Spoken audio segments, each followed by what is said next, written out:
नाम का आश्रय आपके पास।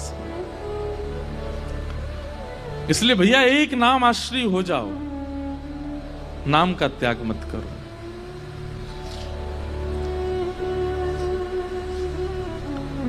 एक भगवान के परम भक्त थे केशवदास। क्या नाम था? केशवदास। तो श्री केशवदास जी का ऐसा चरित्र है कि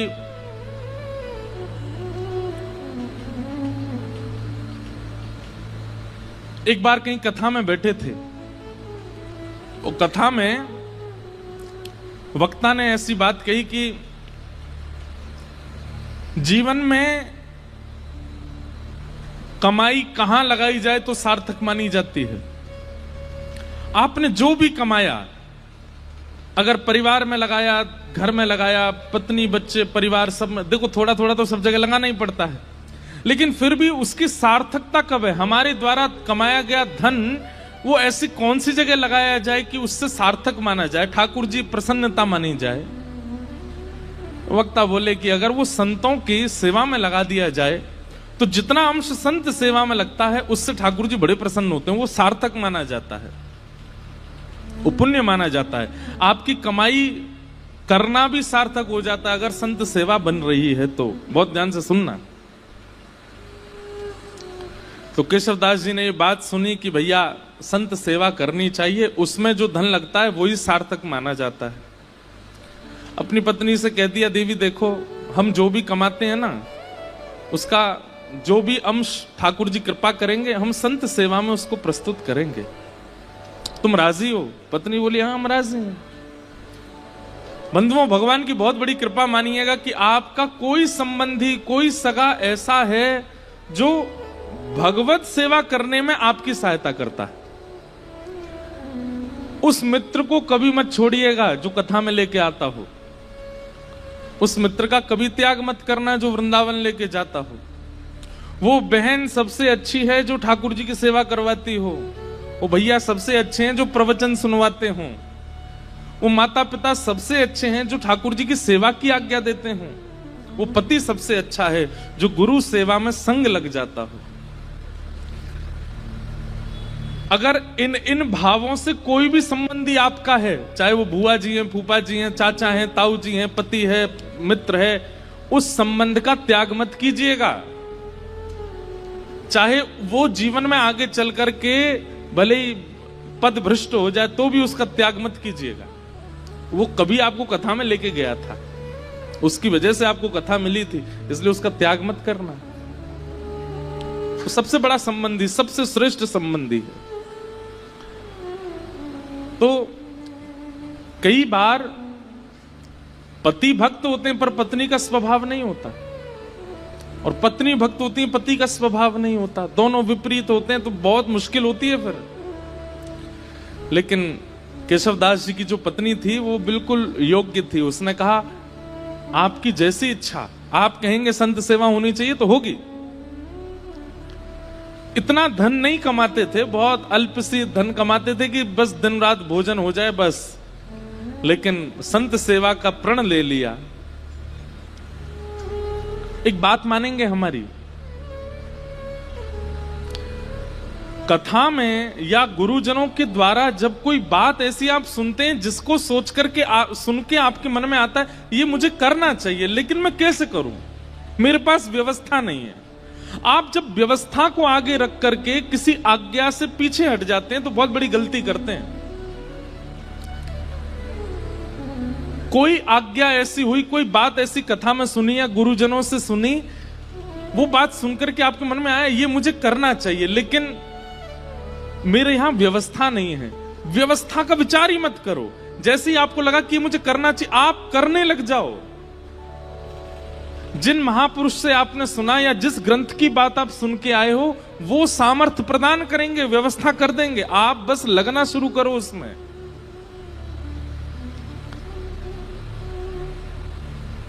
छोटा सा बच्चा स्कूल जाता है और किताब के अक्षरों को देख करके रोने लग गया। क्यों? क्या कीड़े मकोड़े से हैं, मुझे तो पढ़ी नहीं जा रहे ये, मैं कैसे अपने पिता की तरह बनूंगा, मैं कैसे अपने चाचा की तरह बनूंगा, ये तो मुझसे पढ़ने में ही नहीं आ रहे। अरे भाई प्रयास तो कर, तो प्रयास करेगा तो धीरे धीरे समझ में आने लगेंगे। हम लोग हिंदू हैं, अगर अभी हिंदी अक्षर के 1 2 3 4 5 6 प्रकट कर दिए जाएं तो हमसे पढ़े नहीं जाएंगे, वो अक्षर भी हमें समझ में आने वाले नहीं है। प्रयास करेंगे तो सब समझ में आता है। इसलिए कभी कोई आज्ञा ऐसी आप सुनते हैं और उसके प्रति आपका भाव बनता है कि ये मुझे करना चाहिए। मान लीजिए किसी महापुरुष की वाणी से आपने सुना कि संत सेवा करनी चाहिए, सप्ताह में 1 दिन निश्चित कर लो कि चाहे धूड़ के करके आए संत सेवा करेंगे। आपके मन में आया कि मेरा मन तो हो रहा है कि मैं करूं, पर कैसे करूं? क्यों? व्यवस्था नहीं है, चाहे धन की कमी है, चाहे परिवार में कोई साथ देने वाला नहीं है, आदि आदि जो भी व्यवस्था का चिंतन करके रुकिए मत। मुझे संत सेवा करनी चाहिए, ठीक है, अगले सोमवार से मैं सोमवार संत सेवा करूंगा। आप तनिक से प्रारंभ तो करिए। आप प्रारंभ करोगे, पूरा ठाकुर जी कराएंगे। केशव दास जी के चरित्र से सीखने को मिलेगा आपको। केशव दास जी की व्यवस्था इतनी उचित नहीं थी कि वो संत सेवा कर सकते हैं, लेकिन कथा में सुन लिया तो मन बना लिया कि अब सेवा मुझे करनी है, और पत्नी का साथ लेकर के जो भी धन कमाते थे उससे बढ़िया प्रसादी बनाते, संतों को निमंत्रण देते, घर पर संत आते, प्रसाद पाते। भगवान की दया से इतना ही प्रसाद बनता कि संत जन पा लेते, उनके लिए नहीं बच पाता था। तो दोनों क्या करते, जो संतों की शीत प्रसादी होती थी उसी को इकट्ठा करते, उसी को पा लेते। कभी कभी वो मिल भी नहीं पाती थी, अब संतों से थोड़ी कहेंगे कि छोड़ जाना थोड़ा, वो बेचारे प्रेम से पाते थे तो कई बार मिलता भी नहीं था, लेकिन संत सेवा बनने लगी। लेकिन ठाकुर जी बहुत दिन तक अनुकूलता रहने नहीं देते। लिख लीजिएगा इस बात को, अगर बहुत प्रसन्नता में जीवन निकल रहा है, भूलिएगा नहीं, आएगा दुख, निश्चित आएगा। बहुत धन के साथ में अभिमान हो गया है कि मैं कुछ भी खरीद सकता हूं, मैं कुछ भी कर सकता हूं, मैं कुछ भी बना सकता हूं, मैं कहीं भी जा सकता हूं। एक दिन आएगा, कहीं जाने लायक नहीं रहोगे। और ये विपरीत स्थिति में भी सुनिए, अगर बहुत कष्ट में जीवन जा रहा है तो परेशान मत होइए, एक दिन सुख आएगा। आज इतनी धन की व्यवस्था नहीं है कि आप एक ही वस्त्रों को 5-5 दिन तक पहनते हैं, है ही नहीं वस्त्र, चिंता मत कीजिए, एक दिन ठाकुर जी अनुग्रह कुछ करेंगे। एक स्थिति कांस्टेंट किसी की नहीं रह सकती, परिवर्तन तो होता है, चाहे वो वैष्णव हो चाहे वो संसारी हो। तो केशवदास जी सेवा करते थे। अब धीरे धीरे क्या हुआ, उनका धन जो था खत्म होने लगा, अब सेवा के लिए धन नहीं बचा। उन्होंने कर्जा लेने का मन बनाया कि मैं कर्जा ले लेता हूं, संत सेवा नहीं छूटनी चाहिए। अब बेचारा कोई धनवान नहीं होता, सामान्य होता तो उसको कोई कर्जा भी नहीं देता। बाजार में निकल गए कर्जा लेने के लिए कि कोई हमें थोड़ी सी सेवा कर दो तो हम संत सेवा करेंगे। किसी ने भी उनको देने से मना कर दिया। लेकिन एक चतुर व्यापारी था, जब ये गए उसके पास, बोले आप जो कहेंगे हम ब्याज सहित आपको वापस कर देंगे, हमें थोड़ा सा धन दे दो, संत सेवा करनी है। तो व्यापारी ने कहा ठीक है हम दे देंगे तुमको धन, लेकिन बदले में हमको ब्याज सहित धन नहीं चाहिए, एक सेवा कर दो हमारी।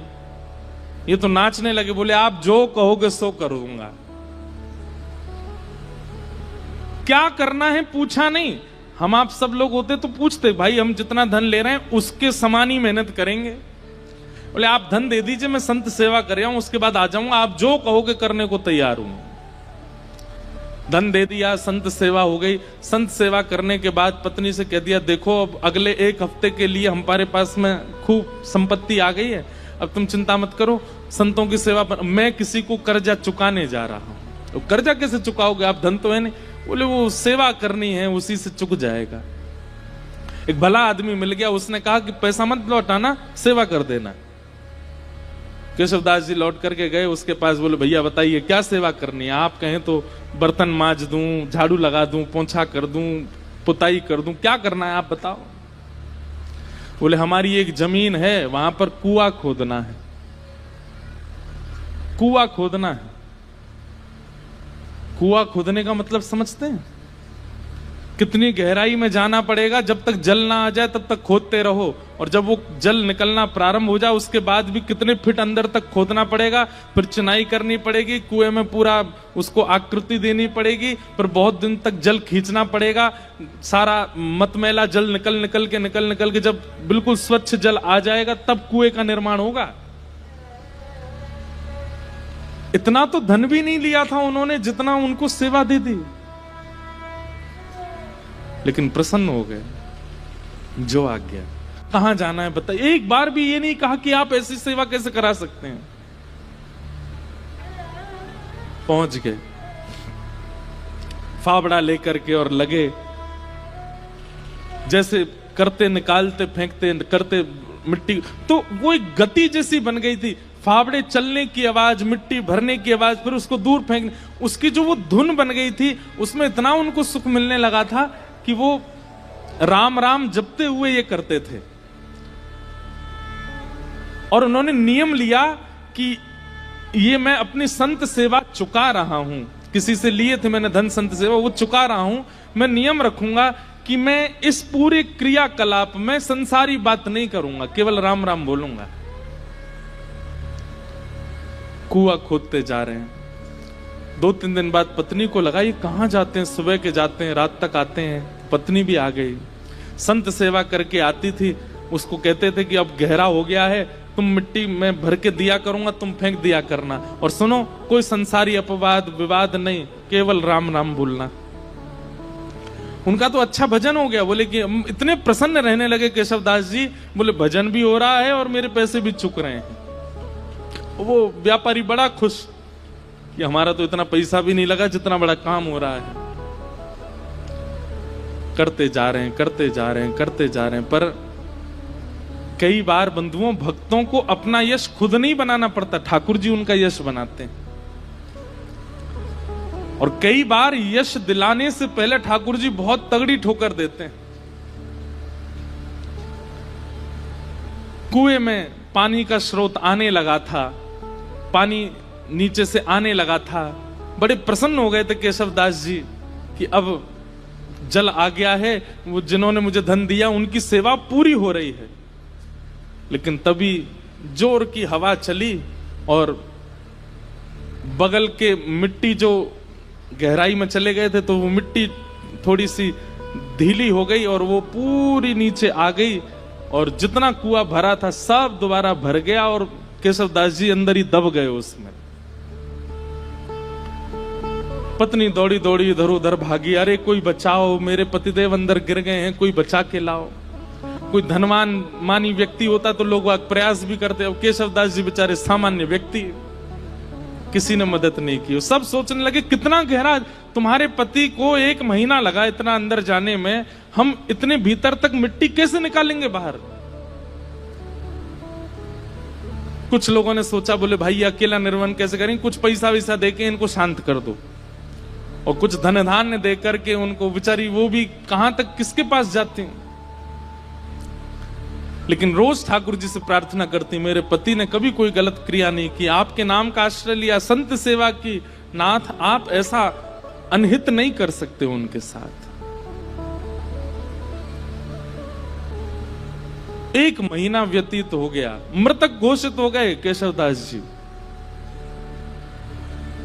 1 महीना बाद जहां वो कुआं खोदा जा रहा था, अब तो वहां पे कुआं खोदने का कोई प्रश्न नहीं उठता था। लोगों ने कहा कि इसमें तो आदमी मर गया, भीतर अब कुआं मत खोदना यहां पे। लेकिन लोग बाग जब वहां से निकलते थे तो वो एक मिट्टी का टीला बन गया था। जब वहां से निकलते तो राम नाम धुनी सुनाई देती, और राम नाम धुनी केवल राम राम करती हुई सुनाई नहीं देती, साथ में झांझ, मंजीरा, करताल, सारंगी आदि आदि वाद्य भी सुनाई देते, जैसे मानो कोई उत्सव महोत्सव चल रहा हो। आते जाते लोगों को लगता शायद पास के गांव में कीर्तन चल रहा होगा। लेकिन जब 10-15 दिन तक अखंड नाम धुनी सुनाई देने लगी, पास के गांव में जाकर के देखा कोई उत्सव नहीं है, तब बोले शायद यही कुछ है। तभी एक राजा को यह बात पता चली। उस राजा ने अपने सैनिकों को लगवा करके पूरी मिट्टी निकलवाई वहां से, और भीतर जाकर के जब देखा तो एक मट्टी का एक मानो जैसे कुंज जैसी बन गई थी, और उस कुंज के भीतर सुंदर पात्र में सुंदर प्रसादी रखी थी, और प्रसादी के साथ ही भीतर एक दिया जल रहा था, और वहां पर श्री केशवदास जी बैठ करके कीर्तन कर रहे थे, और उनके कीर्तन के साथ में वहीं के जितने जीवाणु आदि थे वे सभी मानो जैसे करताल मजीरा आदि ढोल बजा करके उनके कीर्तन को सार्थक कर रहे थे। ये देख करके सब हैरान रह गए। नाम का बल ये सामान्य बात नहीं है।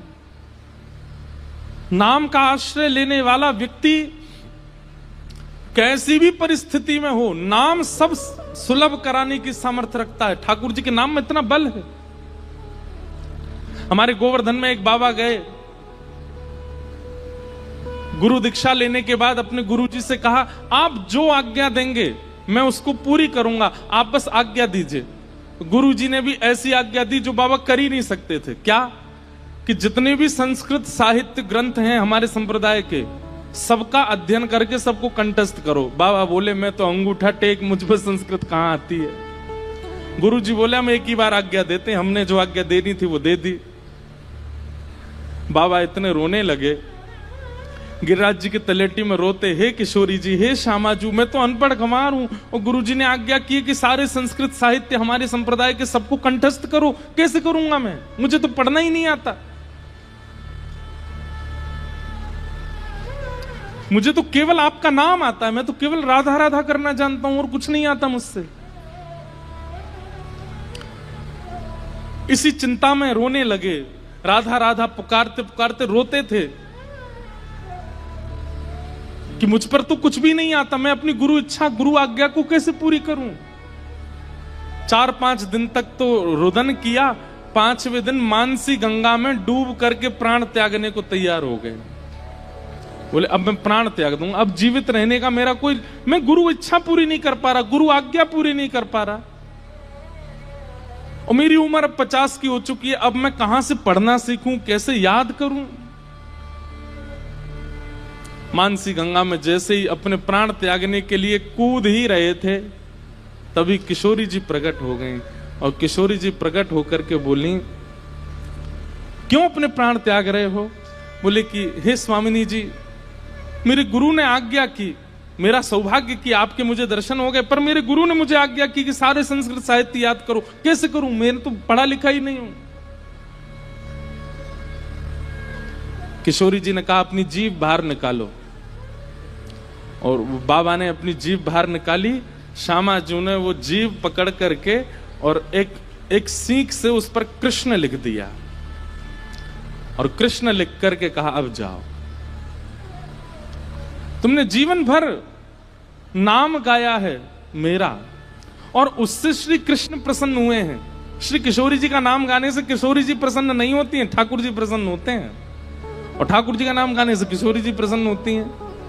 बोले, आपने जीवन भर मेरा नाम गाया और कुछ आपको नहीं आता है, इसलिए ठाकुर जी बड़े प्रसन्न है, और उन्होंने प्रसन्न होकर के कहा है कि मेरी जितनी सिद्धियां उनमें एक विद्या सिद्धि है, वो विद्या सिद्धि आप इसको दे आओ श्री जी, अब जाओ, अब तुम्हें पढ़ने की भी आवश्यकता नहीं है, तुम बस गुरु जी जो प्रश्न करें सबका उत्तर देते जाना, सारा साहित्य तुम्हारी जिह्वा पर विराजमान हो गया। जैसे ही गए, गुरु जी ने कहा कि पढ़ाए? बोले, हाँ, 5 दिन पहले तो हमने आज्ञा दी, बड़ी जल्दी पढ़ाए। बोले, गुरु जी आप आज्ञा करें, कौन सा साहित्य, कौन सा ग्रंथ सुनाऊं? गुरु जी ने ग्रंथ का नाम बोला तो बैठ करके पूरा ग्रंथ सुना दिया। बोले, कैसे प्रकट हुआ? बोले, केवल नाम का आश्रय, श्री जी के नाम की कृपा हुई है, मैं पढ़ा लिखा नहीं हूं, श्री जी ने कृपा करके अपने नाम की कृपा से मुझे ये सब प्रदान कर दिया। इसका मतलब ये नहीं है किसी के पेपर हो तो रात भर राधे राधे बोलता रहे, हे किशोरी जी कल मेरा एग्जाम अच्छा हो जाए। लंबे समय तक नाम का आश्रय लीजिए, और उस नाम का आश्रय किसी कार्य की सिद्धि के भाव से मत लीजिए, बस नाम का आश्रय लीजिए, कार्य सब अपने आप ठीक हो जाएंगे। सत्यम परम धीमहि, परम सत्य भगवान का नाम है, उसे हम बारंबार प्रणाम करते हैं। धर्म प्रोजित कई तवोत्र परमो निर्मत्सराणां सताम् वैद्यं वास्तवमत्र वस्तु शिवदं तापत्रयोन्मूलनम् श्रीमद्भागवते महामुनिकृते किं वा परैरीश्वर सद्यो हृद्यवरुध्यते कृतिभिः शुश्रूषुभिस्तत्क्षणात्। धर्म प्रोजित कई तवोत्र परमो, परम धर्म की इच्छा चित्त में प्रकट होना, ये विषय है भागवत जी का। परम धर्म का मतलब क्या होता है?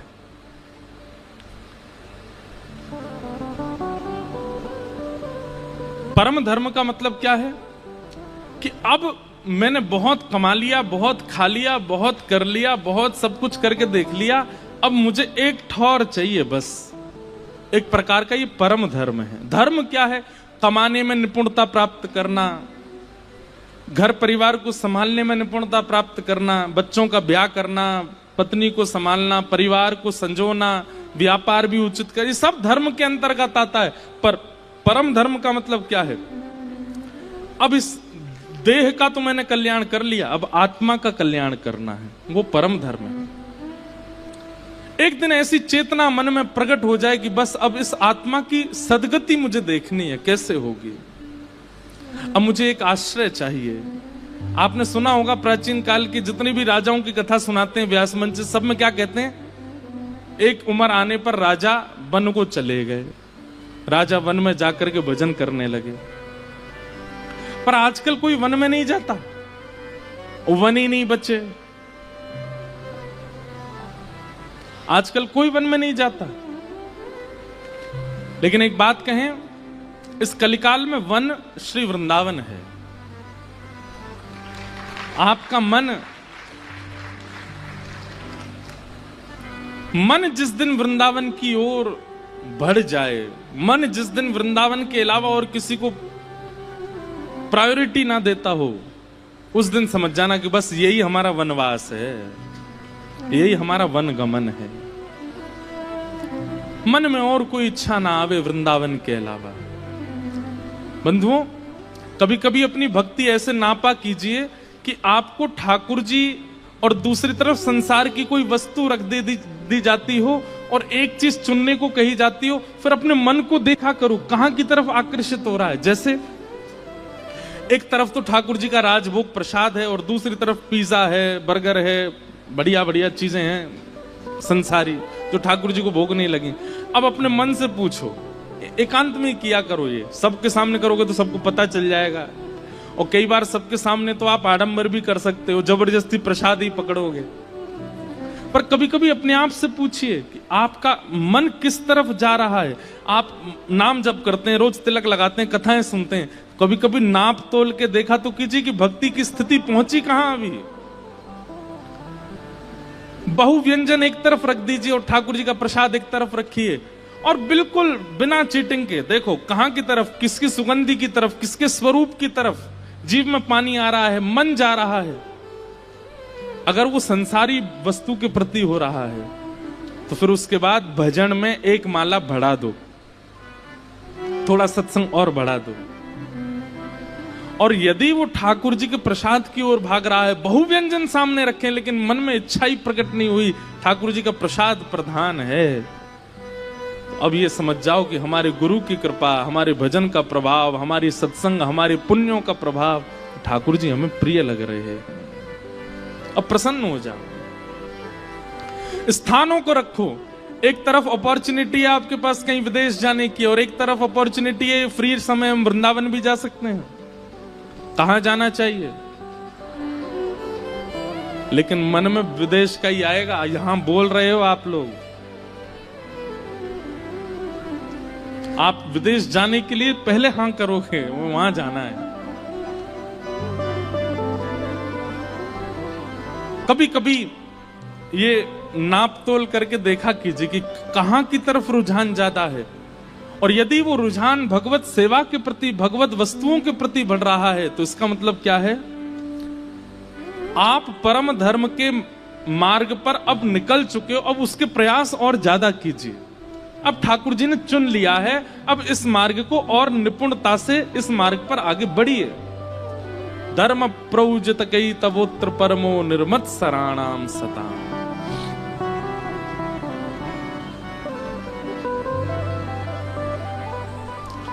निर्मत सराणाम सता, मात्सर्य दोष खत्म हो जाए चित्त से।